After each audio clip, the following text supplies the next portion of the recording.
Effectivement, 22e édition, déjà 2 ans qui nous séparent de l'avenue du Bagad de Languioué, où nous avions fêté nos 20 ans. Cette année, on a réfléchi, l'organisation de cette 22e édition a tourné autour d'un axe principal, c'était la reconfiguration complète de la fête.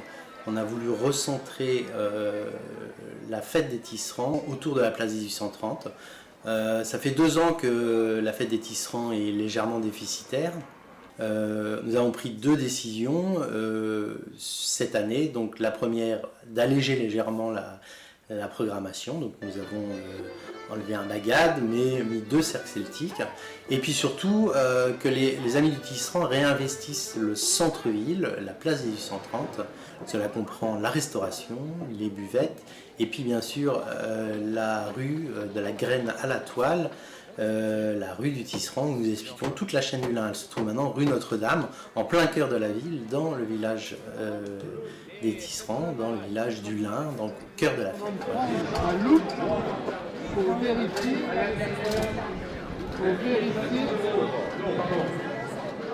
Voilà.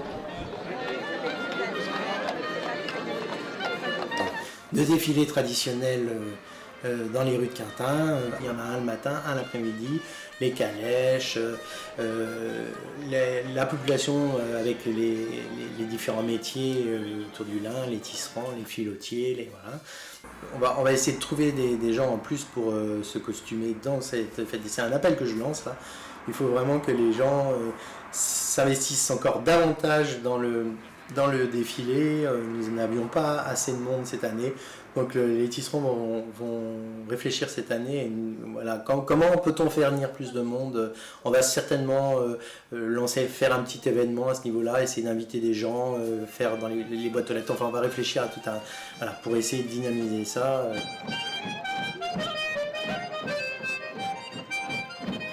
C'est maintenant une tradition à la fête des tisserands de la terminer par un défilé de mode dans le magnifique parc Rosemaria. Alors cette année, ça a été un succès, c'est preuve que maintenant, ça y est, c'est rentré dans les mœurs, les gens savent que ça se termine comme ça. Donc il y a 2 choses très positives dans ce défilé de mode. Il y a déjà eu une très très belle collection. Les filles ont fait un boulot remarquable cette année. Lara Olivier nous a fait un spectacle équestre, danse contemporaine et spectacle équestre qui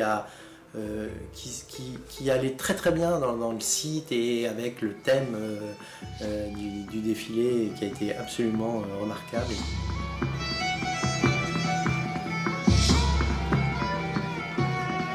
Pour la première année, nous avons dépassé les 300 spectateurs, nous étions à 396, mais presque 400. On a pratiquement doublé par rapport à il y a 2 ans et à l'année dernière. Donc c'est bien preuve que le défilé de mode est attendu maintenant. Et voilà, c'était pas évident il y a 5 ans que nous l'avons créé. Et puis les gens viennent, attendent, et puis ils savent que c'est la clôture. Mais c'est pas pour autant que ça vide la fête des tisserands, parce que en fin de compte, on s'aperçoit maintenant dans nos fêtes, ça c'est un constat que nous faisons, les gens viennent assez tardivement.